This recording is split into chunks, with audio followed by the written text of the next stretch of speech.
Assalamualaikum warahmatullahi wabarakatuh teman-teman semuanya.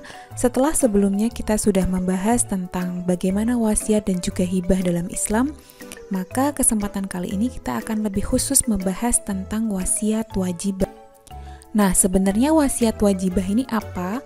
Ini sudah saya singgung di video yang sebelumnya, bahwasanya wasiat wajibah merupakan adanya kebijakan dari pihak pemerintah ataupun penguasa yang mana yang memaksa si pewasiat ataupun si mayit untuk memberikan wasiat kepada orang tertentu dalam keadaan tertentu, yang mana wasiat wajibah ini tidak dipengaruhi dan bergantung pada kemauan si mayit. Jadi bisa jadi si pewaris ini tidak mau atau mungkin tidak sempat untuk mengatakan wasiat tersebut. Namun pihak penguasa ataupun pemerintah ini bisa untuk memaksa memberikan wasiat. Maka dari itu wasiat ini disebut dengan wasiat wajibah. Kok bisa-bisanya gitu pemerintah ataupun penguasa memaksa seseorang untuk mengeluarkan wasiat? Ini merupakan penafsiran dari Quran Surat Al-Baqarah ayat 180. Saya sudah bacakan juga di video sebelumnya, ada kata atau ada kalimat kutiba alaikum idza hadara ahadakumul maut in taraka khairal wasiyah. Jadi dengan adanya beberapa redaksi tersebut, para ulama menafsirkan bahwasanya ayat itu menunjukkan bahwasanya hukum asal wasiat itu sebenarnya wajib loh. Sehingga kalaupun wasiat itu masih dilaksanakan, khususnya apabila mereka mau memberikan wasiat tersebut kepada orang tua ataupun kerabat, itu masih bisa aja untuk dilaksanakan hingga saat ini gitu, meskipun sudah ada ayat tentang kewarisan. Ini pendapat yang pertama. Namun pendapat lain juga menyebutkan bahwasanya ketika sudah ditemukan hukum tentang pembagian waris, maka wasiat kepada kerabat ataupun kepada keluarga itu tidak dapat dilaksanakan karena posisi ayat wasiat ini sudah dinasah oleh ayat tentang kewarisan. Lalu bagaimana para pandangan ulama fikih nih? Nah, ini yang penting juga. Akhirnya para ulama dalam memandang wasiat yang diwajibkan ini, semuanya memang tidak bisa mengatakan bahwasanya tidak serta-merta dinasah gitu. Pasti ada ketentuan lain. Nah, ketentuan lain di sini adalah para ulama-ulama, ini khususnya pengikut dari ulama imam madhab ya. Di sini menunjukkan ada beberapa pendapat jika ulama Malikiyah ini boleh-boleh aja wasiat wajib itu hanya ditujukan kepada sesuatu yang sifatnya itu seperti hutang ataupun titipan barang. Jadi meskipun si pewasiat tidak pernah menyinggung atau mungkin memberikan wasiat kepada ahli waris, nanti titipkan ya, barang ini diserahkan ya, hutang ini dibayar ya, ketika pewasiat ataupun si mayit tidak pernah memberikan instruksi gitu, tapi hal ini tetap harus dilaksanakan karena memang itu berhubungan dengan hak orang lain gitu. Begitu juga dengan ulama Hanafiyah, ulama Syafi'iyah dan juga ulama Hambaliyah. Mohon maaf ini yang terakhir Hambaliyah ya. Di situ sudah menyebutkan semuanya dan kurang lebih hampir sama, yang mana pada intinya wasiat wajib ini boleh dilaksanakan apabila hal itu berkaitan dengan hak orang lain, entah itu hak Allah ataupun hak kepada hambanya, yang pada keseluruhan menyebutnya kalau nggak hutang ataupun barang titipan yang mana itu tidak teridentifikasi atau tidak terdokumentasi, tidak pernah tersampaikan oleh si mayit kepada ahli warisnya gitu. Kalau gitu boleh-boleh aja karena ini berhubungan dengan hak orang lain. Nah, sekarang bagaimana dengan berwasiat kepada kerabat? Di sini salah satu ulama yang memberikan pendapat tentang hal ini adalah Ibnu Hazm, yang mana pendapat Ibnu Hazm ini diadopsi oleh beberapa negara, bahkan juga di Indonesia. Sebenarnya bagaimana sih pendapatnya Ibnu Hazm ya? Di sini disebutkan bahwasanya beliau berpendapat berwasiat kepada kerabat itu sah-sah aja apabila dimaksudkan atau ditujukan kepada orang-orang yang tidak menerima warisan, entah itu karena perbudakan, karena perbedaan agama, ataupun terhijab oleh ahli waris yang lain. Padahal posisi posisi ahli waris tersebut memang sangat membutuhkan untuk menerima warisan ataupun harta peninggalan gitu kan ya.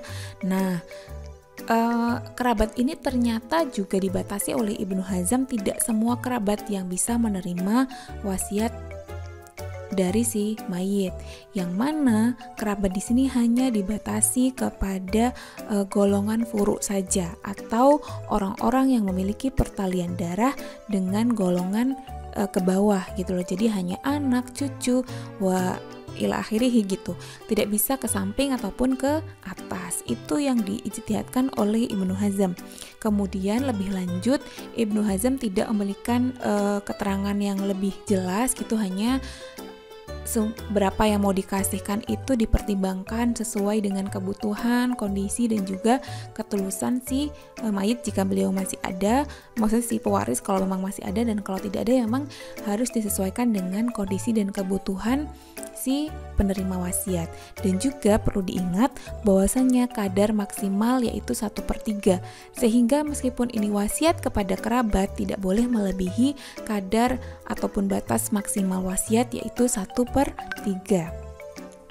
Lalu bagaimana dengan negara-negara muslim yang tadi saya sebutkan? Ternyata apa yang diijtihadkan oleh Ibnu Hazm ini diadopsi ataupun dikembangkan lagi oleh negara-negara muslim. Karena tidak jarang ada banyak kasus di mana misalnya ada seorang anak yang sudah meninggal terlebih dahulu sebelum bapaknya, dan si anak ini meninggalkan anak sehingga cucu si pewaris ini masih ada namun dia sudah dalam kondisi yatim.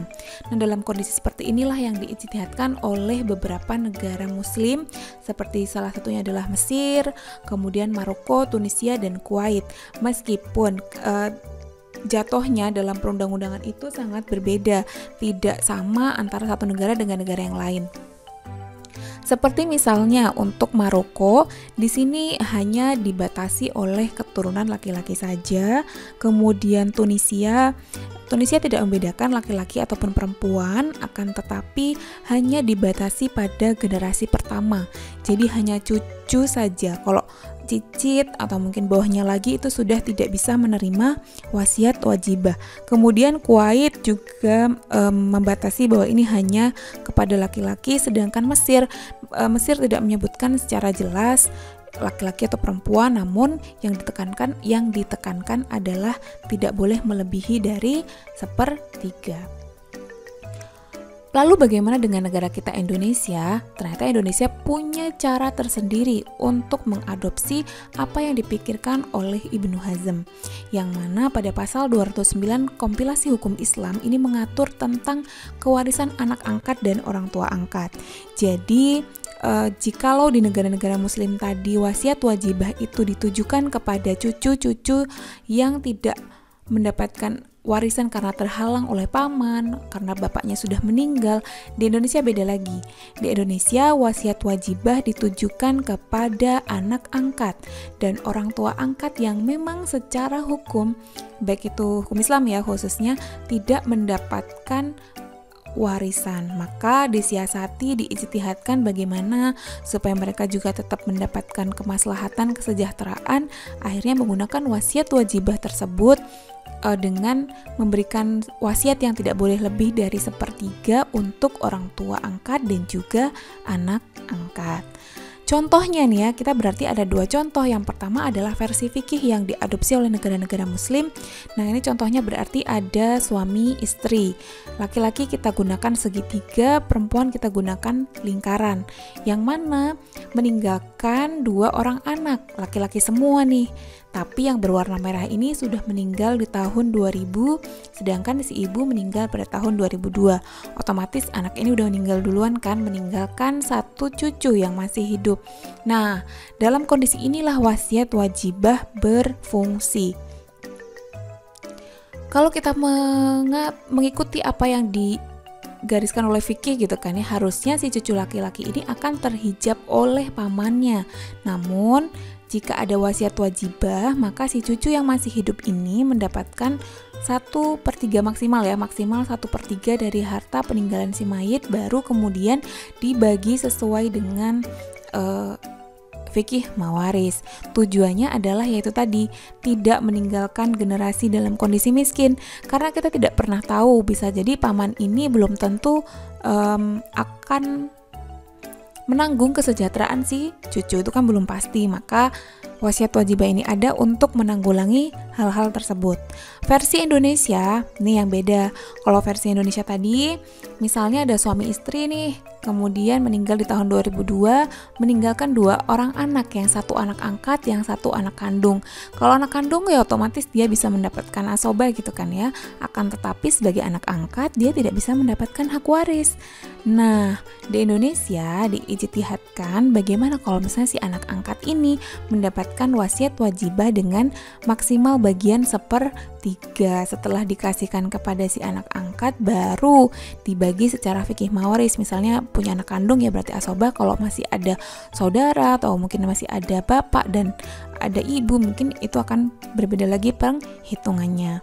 Itu tadi penjelasan tentang wasiat wajibah, yang mana ini berlaku berbeda antara negara muslim satu dengan muslim yang lain, meskipun sama-sama merujuk pada pendapat para ulama dan juga pendapat Ibnu Hazm khususnya.